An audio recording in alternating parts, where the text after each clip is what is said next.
ولو تعمد المرور في موضع سب الماء فسقط لا يضمن الراش. یہ میری دکان ہے، اس دروازے تک یہ سڑک ہے، میں نے دروازے کے سامنے پانی چھڑکایا لیکن آگے گزرنے کے لیے خشک راستہ چھوڑ دیا. اب پھر بگاڑا خواہ وہ پانی کی جگہ سے گزر کر پھسل کر مردار ہو جاتا ہے تو کچھ بھی نہیں ہے. آپ میں نے اس کے لیے راستہ چھوڑا تھا، اس پر کیوں نہیں گزرا؟ ولو تعمد پھر بگاڑا المرور فی موضع سب الماء، اگر ارادہ کری پھر گزرنا اس جگہ میں جہاں پانی ڈالا گیا، فسقط گر جاتا ہے، لا یضمن الراش پانی ڈالنے والا ضامن نہیں ہے، لأنہ صاحب علتنا. یہ قانون ہے کہ حکم اور شے میں واسطہ نہ ہو تو وہ شے علت ہے، وہ حکم اس کا اثر ہے، اور اگر واسطہ ہو تو وہ شے کیا ہے؟ سبب ہے. تو جناب جس کی موت ہے اور یہ پیر بگاڑا کا مرور ہے اور یہ میرا پانی ڈالنا ہے، تو پانی ڈالنے میں اور موت میں واسطہ موجود ہے، تو پانی ڈالنا سبب ہے اس کی موت کا، اور اس کی مرور میں اور اس کی موت میں واسطہ نہیں ہے، تو اس کا مرور علت ہے. تو صاحب علت کی طرف موت منسوب کرو، صاحب سبب کی طرف نہ کرو. یہ معنی ہے اس قول کا، لأنہ پیر بگاڑا صاحب علت ہے، یہ مالک مرور کا جو علت ہے موت کے لیے، کیونکہ مرور اور موت میں واسطہ نہیں ہے، بخلاف پانی میں اور موت میں. پانی اور موت میں واسطہ ہے، وہ کیا ہے؟ مرور. وکیل هذا اذا رشب هذا السری، یہ اس صورت میں کہ میں نے آدھا راستے پر پانی ڈالا تھا، لأنه پھر یجد موضعنا وہ خوش جگہ پاتا ہے للمرور واسطے مرور کے، ولا اثر للماء فی وہاں پانی کا چینٹا نہیں ہے. واذا تعمد جب اس نے قصد کیا مرور کا علی موضع سب الماء مع علمی بذلك حالانکہ علم ہے اس کا پھسل جانے پر، نو لم یکن علی الراش شیء راش پر کچھ بھی نہیں ہے. اور اگر میرے سارے پانی میں تبلیغی تھا، میں نے وضو کیا اتنا پانی بہایا کہ پوری سڑک کو ڈبو دیا، اب جو ہے پھر بگاڑا گزر رہا ہے اور یہ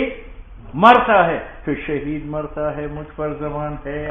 وَإِنْ رَشَا اگر میں نے پانی ڈالا تھا جمی طریق میں، یزمینو تو میں زمینوں، لِأَنَّهُ کیونکہ پھر بگاڑا مسترن فی المرور یہ گزر جانے میں مجبور ہے، آگے کوٹی میں پہنچنا ہے. وَكَذَا الْحُكْمُ بِالْخَشَبَةِ وَكَذَا یہاں سے لے کر دروازے تک یہ راستہ ہے، میں نے لکڑ رکھا لیکن لکڑ ایک جانب میں ہے، پیچھے راستہ خالی ہے، اور یہ لکڑ کے اوپر چڑھ کر گرتا ہے تو مردار ہو گیا. اور اگر لکڑ نے ساری راستے کو گھیر لیا تھا اور پھر اس نے ٹھوکر ماری، پھر میری اوپر زمان ہے. یہی حکم ہے فی الخشبہ الموضوعۃ فی الطریق کہ فی اخذها جمیعہ، خشبہ نے جمی راستہ پکڑا ہے تو پھر زمان ہے، اور بعضہ پھر زمان نہیں ہے. سنو، یہ میری دکان ہے، میں نے پھر بگاڑا کو مزدور بنایا کہ میری دکان کے سامنے پانی چھڑکاؤ، اس نے چھڑکا دیا، تبلیغی گزرتے گزرتے مردار ہو گیا. تو مجھے سے پھر بگاڑا مزدور پر زمان ہے یا مجھ پر ہے؟ مجھ پر ہے. ولو رشا فناء حانوتنا اور پھر بگاڑا جو ہے میری دکان کا سامنے پر پانی ڈالتا ہے باذن صاحبی میری اذن سے، فزمان ما عتبا زمان اس تبلیغی کا جو مردار ہو چکا ہے، علی الامر امیر کے اوپر ہے. وَإِذَا اسْتَأْجَرَ أَجِيرًا لِيَبْنِي لَهُ بُنْيَانًا فِيهِ فَتَعَقَّلَ بِهِ إِنسَانٌ بَعْدَ فَرَاغِهِ. میں نے مزدور کو بنایا دکان کے سامنے چبوترا بناؤ، چبوترا بنا کر وہ چلا گیا پیسے لے کر، اور پھر تبلیغی نے ٹھوکر مار کر مر گیا تو مجھے سے میری پر زمان ہے. اگر میں مزدور بناؤں، مزدور پکڑوں تاکہ بنائی میری لیے فنائے حانوت میں چبوترا، فتعقل ٹھوکر کھاتے سے انسان بعد فراغی من العمل فماتا یجب الزمان علی الامر استحسانا. چلو،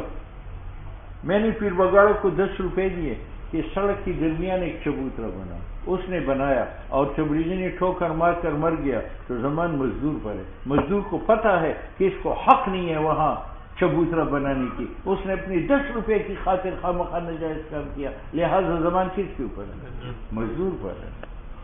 وَلَوْ كَانَ أَمَرَهُ، اور اگر میں نے مزدور کو حکم دیا کہ چبوترا بناؤ وسط طریق میں، تو زمان علی الاجیر لفساد الامر، ٹھیک ہے۔ میں نے راستے میں پتھر رکھا یا راستے میں کنواں بنایا، اس پتھر اور کنواں سے کوئی نہیں مرا تو میں ضامن ہوں۔ جو کھدائی کری کنویں کا طریق مسلمین میں یا وضع حجر کا کرے، فَتَلَفَ بِذَلِكَ إِنسَانٌ فَدِيَتُهُ عَلَى عَاقِلَتِهِ، اس کی دیت میرے عقیلہ پر ہے۔ اور وَإِن تَلَفَتْ بَهِيمَةٌ، اور اگر اس کنویں میں اور اس پتھر سے کسی کا جانور ہلاک ہوا تو زمان اس کا عقیلہ پر نہیں ہے، میرے مال میں ہے۔ لِأَنَّهُ، کیونکہ میں متعد ظالم ہوں اس پتھر رکھنے میں اور کنواں کھودنے میں، تو ضامن ہوں ہر اس جنایت کا۔ يتولد منه، اتنی بات ہے کہ عاقلہ تتحمل النفس، وہ مقتول کی دیت برداشت کرتے ہیں، دون المال، بہیمے کا نہیں کرتا، تو زمان بہیمے کا فی مالی حافر و واضح کے مال میں ہے۔ اور اگر میں راستے میں مٹی ڈالوں، وہ اتخاذی فی یا گارا بناؤں راستے میں، یہ بمنزلہ القاء حجر و خشبہ کے ہے، یعنی میری اوپر زمان ہے۔ بخلاف میں ذاکر طریق، ہاں میں نے جھاڑو لے کر راستے کو کوڑا صاف کر دیا، اس صاف جگہ پر پھر بگاڑا کا پاؤں پھسل گیا اور مر گیا تو میری پر زمان نہیں ہے، کیونکہ میں نے راستے میں کوئی چیز ایجاد کیا ہے یا کوڑا ہٹایا ہے۔ بخلاف میں کنسا، کہ میں جھاڑو مارتا ہوں راستے میں، فعتب بموضع کنس انسان حيث لم يزمن لانه ليس متعد فانه ما احدث شيئا، میں نے راستے میں کسی چیز کا ایجاد نہیں کیا۔ بات سمجھ میں آ گئی؟ اما قصد دفع الاذان الطریق، بلکہ میں نے قصد کیا ہے موذی چیزوں کا ہٹانا راستے سے۔ میں نے یہاں جھاڑو مارا اور اس کا کونا سارا راستے میں ڈال دیا، اس کونا کے اوپر جو ہے وہ کوڑا کے اوپر یہ پھسل گیا تو پھر میری پر زمان ہے، کیونکہ اس صورت میں نے راستے میں کوڑا ڈالا ہے۔ حتی لو جمع الکنا سا فی طریقے وتعقد به، پھر بگڑا نو کان ضامنا لتعدیته بشغله، میں ظالم بنا کہ میں نے راستے کو مشغول بنایا، ٹھیک ہے۔ میں نے شارع عام کے درمیان ایک باری پتھر رکھا، وہاں بزرگوں کی جماعت جا رہی تھی، اس نے کہا استغفر اللہ استغفر اللہ، انہوں نے پتھر اٹھا کر دوسری جگہ رکھا اور پھر بگاڑا اس پر مرا تو بزرگوں پر زمان ہے، ٹھیک ہے جی، شرارت نہیں جہاں پڑا تھا وہاں ٹھیک ہے۔ اچھا، وَلَوْ وَضَعَ حَجَرًا، میں نے پتھر رکھا، فَنَحَّاهُ غَيْرُهُ، ہٹایا اس جگہ سے دوست بزرگ نے، فَعَتَبَ بِهِ انسان، سے کوئی انسان ہلاک ہوا، نو زمان اس تبلیغی پر ہے نحاحہ، لِأَنَّ حُکْمَ فِعْلِهِ قَدْ انتزَعَ، کیونکہ حکم میرے وضع کا منسوخ ہوا، لِفَرَاغِ مَا شَغَلَهُ، وہ جگہ فارغ ہوا جس کو میں نے مشغول کیا تھا، وَإِنَّمَا اشْتَغَلَ بِالْفِعْلِ الثَّانِي مَوْضِعٌ آخر، مشغول ہوا دوبارہ وضع سے دوسری جگہ۔ وفي الجامع الصغير في البالوعة يحفرها الرجل في الطريق فإن أمره السلطان، شہر کے مکانات چھوٹے ہوتے ہیں، اگر اس میں برتن دھوئے جائے تو سارے صحن میں پانی پھیل جاتا ہے، اس لیے یہ دیوار ہے تو یہاں لوگ ایک گڑھا کود لیتے ہیں اور دیوار کے بیچ میں سوراخ کرتے ہیں، یہاں ایک گڑھا کود لیتے ہیں راستے میں، یہ پانی وہاں جمع ہو جاتا ہے، ٹھیک ہے۔ اب میں نے یہاں گڑھا کودا تھا برتن دھونے کے لیے اور یہاں سوراخ نکال کر یہاں راستے میں گڑھا کودا تھا، اس گڑھے میں پھر وہ گڑھا مر گیا، میری پر زمان ہے یا نہیں؟ تو اگر بادشاہ کی اجازت سے ہو زمان نہیں ہے، اگر بغیر اجازت کے ہو۔ جامع صغیر میں ہے فی البلوعہ ایک گھڑا یحفرها الرجل انسان کود لیتا ہے راستے میں فإن امرہ السلطان بذلك او اجبرہ علیہ یا بادشاہ نے مجبور کیا تھا کہ گھڑا بناؤ نو لم یزمن کیونکہ میں ظالم نہیں ایسو فعل ما فعل میں نے جو کودا ہے گھڑا بے امر من اس بادشاہ کے امر سے لہ الولایت جس کو تصرف حاصل ہے بحقوق العامہ اور اگر بغیر امر بادشاہ کے تھا فہو متعد کیوں ظالم ہوں اما بھی تصرف یا تو میں نے گڑا کودا ہے بھی غیری ہی راہ مشترک میں اور پھر افتیات علی رأی الامام یا میں ضامن ہوں میں نے بغاوت کی بادشاہ کی رائے سے اس کی اجازت کے بغیر میں نے گڑا کودا ہے یا یہ کہ یہ گڑا کودنا مباح ہے لیکن بے شرط سلامت اور جب آدمی اس میں مرا تو شرط سلامت کی نہ رہی تو مجھ پر ضمان ہے اور ہوا یہ گڑا کودنا مباح ہے لیکن اس قید کے ساتھ کہ اس میں کوئی گرے نہ وکذا الجواب علی هذا التفصیل جمیع ما فعل فی طریق العام وکذا انحفر فی ملکہ لم یزمن ایک آدمی گڑا کوتا ہے اپنے ملک میں کوئی مرتا ہے اس پر ضمان نہیں ہے لأنہ غیر متعد وکذا اذا حفر فی فناء دارہ گھر سے باہر قریب لأن له ذلك کیونکہ گھر کے قریب گڑا کودنا جائز ہے لمصلحت دارہ اول فنا جو قریب جگہ ہے وہ فی تصرف مالک الدار اور بعض نے کہا کہ گھر سے باہر جو پنا ہے اگر وہ اس کا مملوک تھا یا اس کے لیے حق حفر کا تھا تو ضامن نہیں ہے کیونکہ یہ ظالم نہیں ہے اور اما اذا کان لجماعت المسلمین اور اگر وہ جگہ جہاں گڑا کودا ہے مسلمانوں کی مشترک ہے بے ان یکون فی سکۃ غیر نافذہ فانه یضمنه کیونکہ یہ مسبب ہے متعدی ہے وہذا صحیح ولو حفر في الطريق ومات الواقع فيه جوعا وغما لا زمان على الحافر میں نے راستے میں کنواں کھودا اور پھر وگاڑا اس میں گرا ہم نے دیکھا تو یہ صحیح سالم تھا ہنس رہا تھا لیکن 2 دن کے بعد یہ مر گیا بھوک کی وجہ سے پیاس کی وجہ سے تو زمان ہے امام صاحب کی نزدیک نہیں ہے یہ اپنے ساتھ روٹی رکھتا تو نہ مرتا اور صاحبین کہتے ہیں کہ اگرچہ یہ بھوک سے مرا ہے لیکن بھوک کی وجہ سے ہے یہ کنویں میں ہے اگر باہر ہوتا تو کانا قریب تھا تو زمان ہے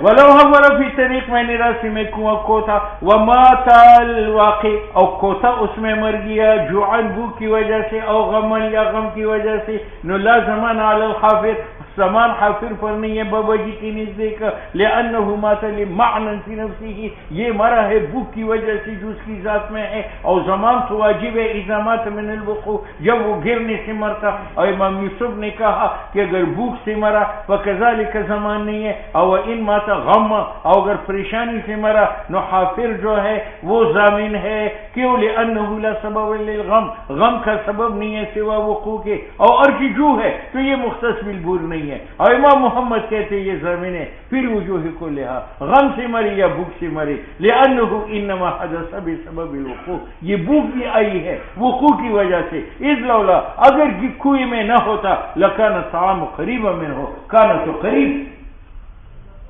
وَإِنِ اسْتَاجَرَ أُجَرًا فَحَفَرُوا لَهُ فِي غَيْرِ فِنَائِهِ فَذَلِكَ عَلَى الْمُسْتَاجِرِ میں نے مزدور بنائے کہ کنواں بنا لو اس کنویں میں کوئی آدمی مرا تو مزدوروں پر نہیں ہے بلکہ کس کے اوپر ہے مالک پر اولا شیء علی الاجرہ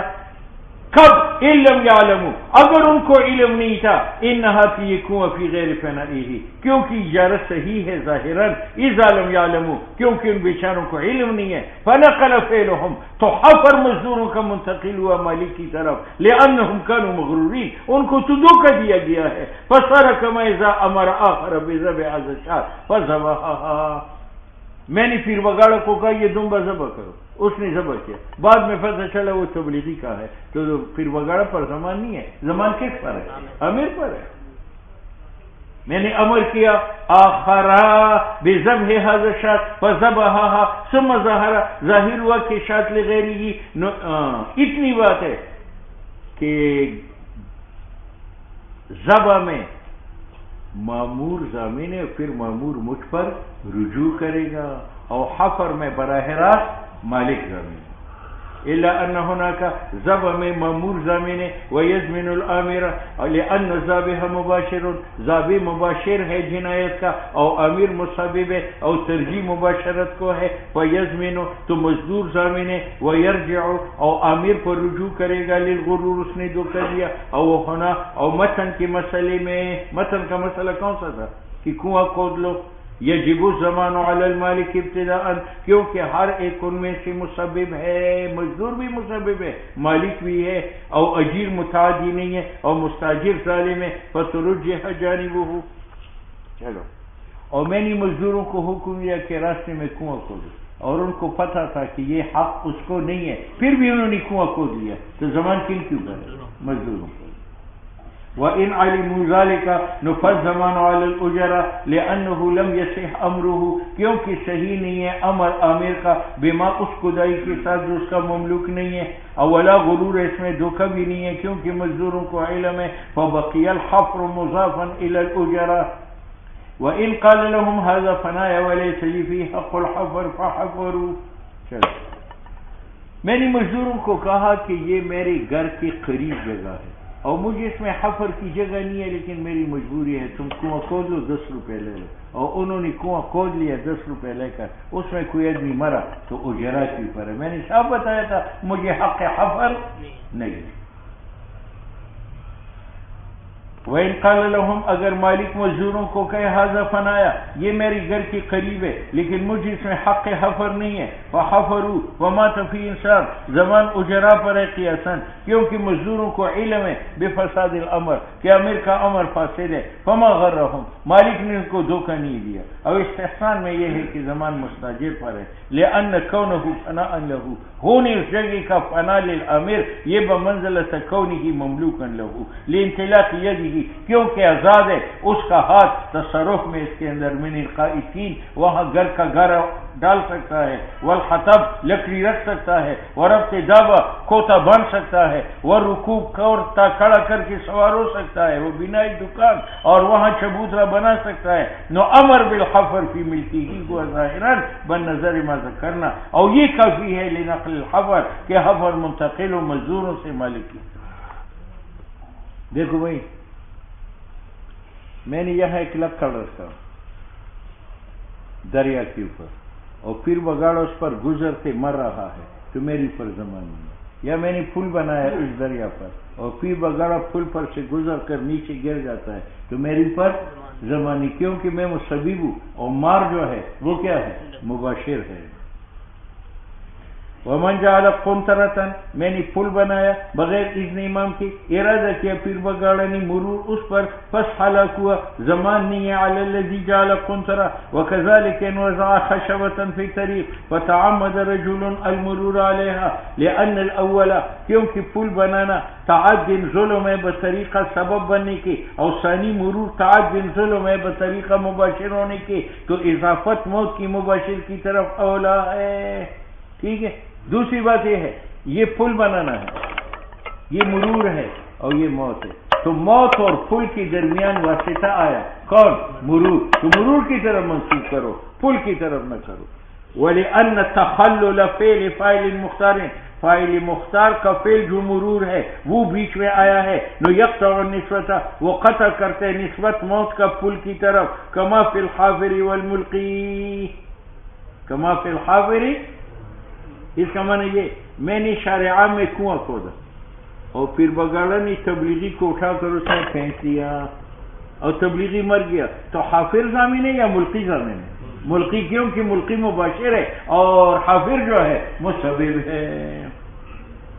حافری ملقی نا، کما فی الحافر والملقی، وہ ہے۔ ومن حمل شيئا في طريق فسقط على انسان فتاب به انسان فهو ضامن،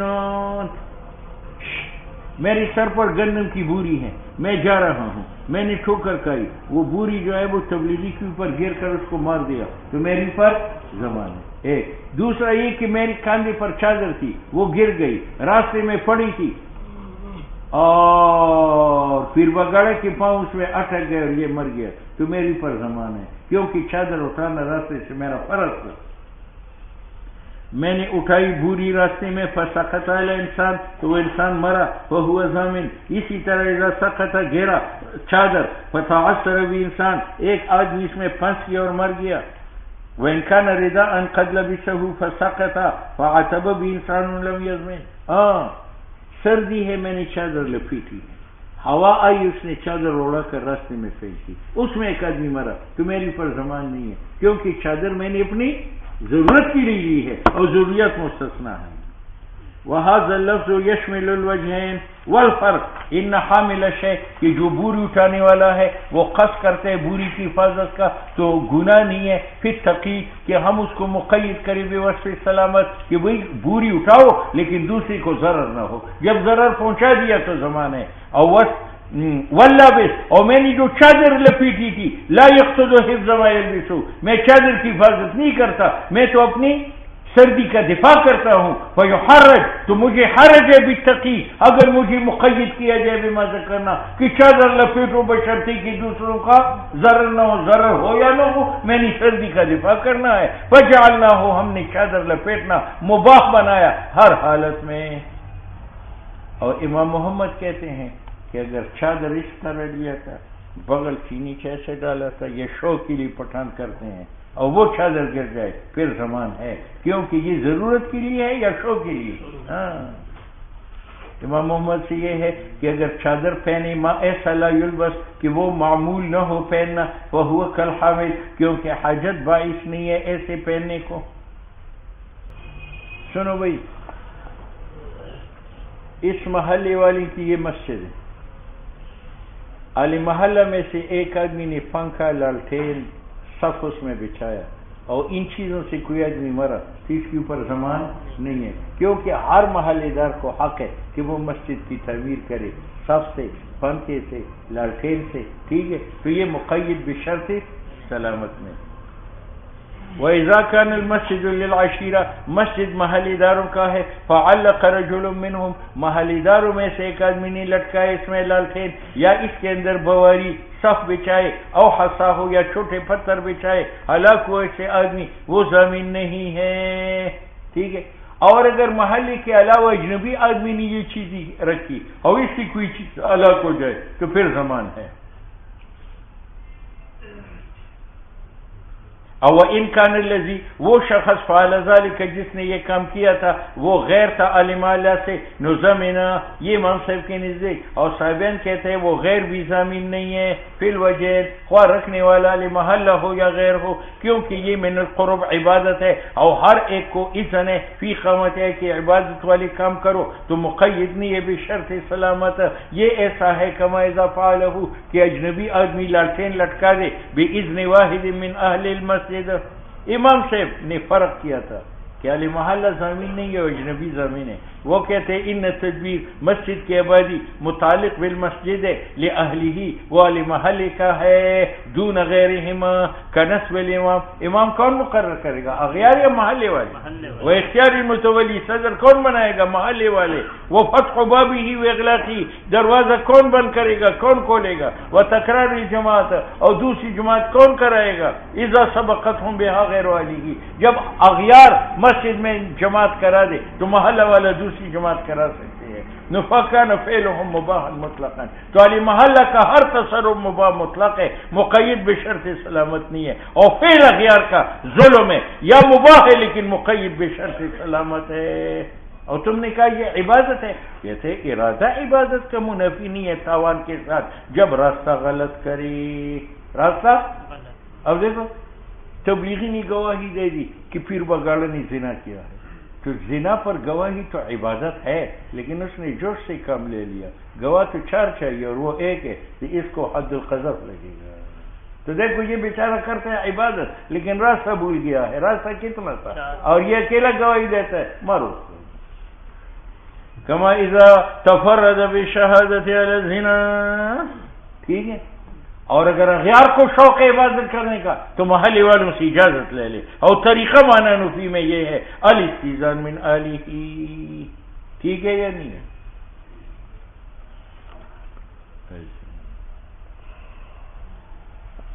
سنو بھائی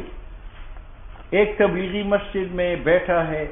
اور ایک آدمی نیچے ٹھوکر کھائے اور مرا، تبلیغی پر زمان ہے یا نہیں ہے؟ تو کہتے اگر تبلیغی نماز میں بیٹھا تھا اور کسی نے ٹھوکر کھائی پھر تبلیغی پر زمان نہیں ہے، اور اگر ویسا بیٹھا ہوا تھا اعتکاف کی نیت سے تو پھر زمان ہے، اٹھو تاکہ دوسرے لوگ نماز پڑھیں۔ دیکھیں وَإِن جَلَسَ فِيهِ تَبْلِيغِيٌّ فَعَتَبَ بِهِ رَجُلٌ آخَرُ يَزْمِنُ إِنْ كَانَ فِي الصَّلَاةِ أَوْ إِنْ كَانَ فِي غَيْرِ الصَّلَاةِ، اگر ویسی بیٹھا ہوا تھا ذکر فکر کے لیے نُزْمِنَ وَهَذَا عِنْدَ وَوَجِي، اور جوانوں نے کہا لا يَزْمِنُ، تبلیغی زمین نہیں ہے، عَلَى كُلِّ حال، خواہ نماز کے لیے بیٹھا ہو یا پیشاب کے لیے بیٹھا ہو۔ ولو كان جالسا لقراءة القرآن، اور اگر قرآن پڑھنے کے لیے یا تعلیم کے لیے یا صلاۃ کے لیے یا وہاں سو گیا، یہ عموماً سو جاتے ہیں فی اثناء الصلاۃ اور نہ فی غیر الصلاۃ، اور مر فیہ مار وقعد فیہ لحدیث، بات کرنے کے لیے وهو على هذا الاختلاف، امام صاحب کے نزدیک ضامن ہے، صاحبین کے نزدیک۔ واما المعتکف، ایک آدمی اعتکاف کے لیے مسجد میں بیٹھا ہے، دوسرا آدمی ٹھوکر کھا کے کھاتا ہے مرتا ہے، وقد قیل علی هذا الاختلاف وقیل لا یزمن بالاتفاق، صاحبین نے کہا تھا کہ جس کام کے لیے تبلیغی بیٹھا ہے اگر اس پر کوئی ٹھوکر کھا کر مر جائے تو زمان، خواہ صلاۃ میں بیٹھا ہو یا غیر صلاۃ میں۔ وہ کہتے ہیں مسجد بنائی گئی ہے نماز کے لیے بھی ذکر کے لیے بھی، اور ممکن نہیں ہے دا صلاۃ کا بھی جماعت جب تک پہلے انتظار نہ کرے، نو جلوس اس میں مباح ہے کیونکہ یہ جلوس من لوازم الصلاۃ ہے۔ دوسرا یہ کہ یہ تبلیغی جو انتظار نماز کا کرتا ہے تو منتظر لے صلاۃ پہ صلاۃ حکمن بالحدیث فلا یزمنو کما اذا کان فی الصلاۃ، جیسے صلاۃ میں تبلیغی بیٹھا ہے کوئی ٹھوکر کھا کے مر جائے تو زمان۔ بابا جی کہتے ہیں نماز مسجد صرف نماز کے لیے ہے، اور یہ ذکر فکر اور تعلیم فضائل نصاب کا یہ تابع ہے نماز کا، اور تابع و مطبوع کا حکم ایک نہیں ہوتا۔ فلا بد من اظہار تفاوت، لابد ہی ہے اظہار تفاوت ہے۔ تفاوت یہ ہے کہ قعود فی صلاۃ موجب زمان نہیں ہے اور قعود فی توابع موجب فجعلنا الجلوس للاصل مباحا، تو ہم نے جلوس وقت صلاۃ کے مباح مطلق مانا، اور جلوس لما ان اذکار کے لیے جو لاحق ہے مباح مانا مقید بشرط سلامت۔ ٹھیک ہے، اگر آپ کہتے ہیں وہ تعلیم فضائل اعمال کا وہ تو مباح ہے، کہتے یہ کون سی بات ہے؟ ولا غروا، اور تعجب نہ کرو کہ ان یکون الفعل، کہ فضائل اعمال کا تعلیم مباح بھی ہو مندوب بھی ہو اور مقید بھی ہو بشرط سلامت ہے۔ جس طرح دیکھو رمی الج کافر جو ہے وہ مباح ہے لیکن مقید ہے کہ مسلمان کو نہ لگے، ٹھیک ہے یا نہیں ہے؟ یا السید یہ مباح ہے لیکن مقید ہے بشرط سلامت، یا والمشی فی الطریق، مشی فی الطریق جو ہے یہ مباح ہے لیکن مقید ہے کہ دوسرے کو نقصان نہ پہنچائے، والمشی فی المسجد، اور مشی فی المسجد جو ہے وہ مباح ہے لیکن اذا وطیع غیرہ، دوسرے کو پاؤں سے کچل دیتا ہے تو زمان ہے، والنوم فیہ، اسی طرح پھر بگاڑا مسجد میں سو رہا ہے، یہ سونا مباح ہے لیکن ان قدم دوسرے کے اوپر پاؤں ڈال دیتا ہے، ٹھیک ہے تو وہ مباح ہے، ہر زبان ہے۔ اس کو بیت اللہ میں داخل کرو سب بھی شرط دے رہی ہے۔ وَإِن جَلَسَ رَجُلٌ مِّن غَيْرِ الْعَشِيرَةِ بِهِ فِي الصَّلَاةِ فَتَعَقَّلَ بِهِ إِنسَانٌ يَنبَغِي إِلَيْهِ، چلو مسجد میں اجنبی آدمی بیٹھا ہوا ہے، خود نماز میں بیٹھا ہے اور سفینی نونے سے ٹھوکر کھائی اور مر گیا تو اس پر زمان نہیں ہے۔ کیوں؟ اس لیے کہ مسجد میں نماز پڑھنے کا حق صرف والے محل کو ہے یا غیر کو بھی؟ وَإِن جَلَسَ رَجُلٌ، اور اگر ایک اجنبی آدمی بیٹھ جائے مسجد کے اندر صلاۃ کے دوران پس پھسل جاتے اس کے ساتھ سفینی نو، مناسب ہے اللہ یزمنا، کیونکہ مسجد بنائی گئی واسطے نماز کی، اور امر نماز کا بالجماعت اگرچہ سپرد ہے علی مسجد کو لیکن ہر ایک مسلمان کا حق ہے ان یصلی فیہ وحدہ،